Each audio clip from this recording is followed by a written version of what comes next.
মুসা নবীর মতো মানুষ, শুধু একজন তালাতালি করা মহিলা আছে, এই জন্য দোয়া কবুল হচ্ছে না।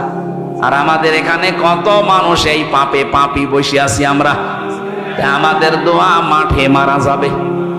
এই জন্য তালাতালি করার স্বভাব এখনো যার আছে, মানুষকে হেই প্রতিপন্ন করা, ছোট করার অভ্যাস যার, চলে যান ভাই, নাইতে মাহফিল কিন্তু হবে না। 2 দিন কেন 14 দিন দিল এভাবে পড়ে থাকবে, কথা বলছে না কেন? এটা যে কত বড় গুনার কাজ, নিজের মরা ভাইয়ের গোশত খাওয়ার সমান। হযরতে সাবিত রাদিয়াল্লাহু তাআলা আনহু, ওনার আরো বড় নাম আছে, এতটুকু আমার মনে আছে। ওনার কাছে এক লোক এসে কথা বলছিল, হঠাৎ তিনি বললেন, কথা বন্ধ করেন। কেন? আপনার মুখ দিয়ে মানে গোশতের গন্ধ বের হচ্ছে, মোমের পচা গোশত। কই, আমি তো আজকে গোশত খাইনি। মানে ডাক দিয়ে বললেন, সত্যি করে বলেন তো, আপনি কি কারো বিরুদ্ধে কোনো কথা কারো কাছে লাগিয়েছেন? মাথা নিচে করলেন। আল্লাহর কোরআন জানিয়েছে, ফাকারিহিতুমু ইন তাজতানিবু ইয়া আইয়ুহাল্লাযীনা আমানু জতানিবু কাসীরাম মিনাজ যন্নি ইন্না বা'দাজ যন্নি ইসমু ওয়া লা তাজাসসু ওয়া লা ইয়াগতাব বা'দুকুম বা'দা আইয়ুহিব্বু আহাদুকুম আইয়াকুলা লাহমা আখিহি মাইতান ফাকারিহিতুমু। কোন মানুষ যদি সত্যি গীবত করে, একের কথা অন্যের কাছে লাগায়, যার ভেতরে যে দোষ নেই ওই দোষের কথা বলে বেড়ায়, অথবা বানিয়ে বানিয়ে তার নামে একটা দোষ লাগিয়ে দেয়, ও যেন মরা ভাইয়ের গোশত খায়। অথচ তোমরা সবাই এই কাজটা অপছন্দ করো, তারপরও দুনিয়ায় করো। আমরা যেহেতু এই কাজ অনেকে আছি, আজকে তওবা করে বাড়ি যাব, জীবন চলে যাক, আমি গীবত করব না। কথা বলে না কেন? গীবত থেকে মুক্ত হওয়া যাবে না। গীবত যদি চালিয়ে যান, তাহলে আপনার অন্তর কিন্তু মরে যাবে। যতই নামাজ পড়েন, জিকির করেন, আর অন্তর চালু হবে না। জাগ্রত হওয়ার জন্য গীবত এই মুহূর্ত থেকেই বন্ধ। প্রশ্ন আসতে পারে, আমরা যে এতক্ষণ কথা বলেছি অনেকের নামে গীবত না, কয়েক জায়গায় কথা বললে গীবত হয় না। কথাগুলো বুঝতে হবে। যেই সন্তান সমর্থ আছে কিন্তু টাকা পয়সা মা বাবাকে দেয় না, তাদের পেছনে খরচ করে না, তাদের সেবা যত্ন করে না, এরকম সন্তানের নাম ধরে মানুষের কাছে বলা যায় যাচ্ছে। কথা বোঝাতে পারিনি? যে মানুষটার সামর্থ্য আছে মা বাবার খেদমত করা এবং তাদের পেছনে খরচ করার তার সামর্থ্য আছে, এরপরেও যদি কোনো মানুষ, কোনো সন্তান মা বাবার খোঁজ খবর নেয় না, তাদের পেছনে খরচ করে না, তাদের সাথে ভালো ব্যবহার করে না, তাহলে ওই সন্তানের নাম ধরে জাতিকে সতর্ক করা যায় যে এই লোকটা কেমন, কিন্তু এরকম, এর সাথে কিছু করলে হিসাব নিকাশ করে করবেন। দ্বিতীয় নম্বর, কোন জালেম বাদশাহ, জালেম অভিভাবক, জালেম দায়িত্বশীল, তার জুলুম থেকে জনগণকে সতর্ক করার জন্য তার নাম ধরে কথা বলা যায় জাস্ট এই দুইটা। আমি এই দুইটাকে ব্যাখ্যা করে আরো দুইটা পেয়েছি, অন্তত এই দুইটাই শোনেন। যেই সন্তান তার মা বাবার খোঁজ নেয় না, সামর্থ্য থাকার পরেও তার নাম ধরে জাতিকে সতর্ক করা যায়, কারণ জাতি না বুঝে তার সাথে আত্মীয়তা করতে পারে, লেনদেন করতে পারে, শেষে সেও ধরা খাবে। যে তার মা বাবারই খোঁজ নেয় না, সে আপনার সাথে কি খোঁজ খবর রাখবে?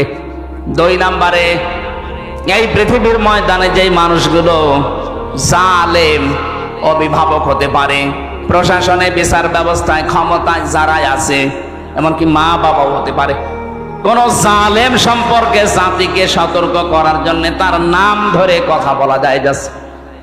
এই দুইটা বাদ দিয়ে বাকি কোন জায়গায় আপনি গীবত কারো জন্য করতে পারবেন না। আর আমরা এই দুইটা সামনে রেখে কথা বলি, আন্দাজে বলি না। আমি আবার বলছি, আমি সহ যারা এসেছি, আর যাই করি গীবতের এই গুনাহ যেন আমলনামায় না থাকে। আপনি যার গীবত করবেন ওর গুনাহগুলো অটোমেটিক আপনার আমলনামায় চলে আসবে, আর আপনার যা সওয়াব ছিল ওর আমলনামায় চলে যাবে। এরকম পাগল দেশে আছে, আছে মানে আমরাই। আল্লাহ আমাদের হেফাজত করুন, আমিন। আবুল হাবের কথা আল্লাহ কোরআনে দিয়েছেন, তাব্বাত ইয়াদা আবি লাহাবি ওয়া তাব্বা মা আগনা আনহু মালুহু ওয়া মা কাসাব। ধ্বংস হয়ে যাক আবু লাহাব, তার দুই হাত সহ, এবং সে নিজেও, এবং সে ধ্বংস হয়েছে। ওয়া তাব্বা মা আগনা আনহু মালুহু ওয়া মা কাসাব। তার যে অর্থ সম্পদ, টাকা পয়সা যা সে উপার্জন করেছিল একটাও কাজে আসে নাই।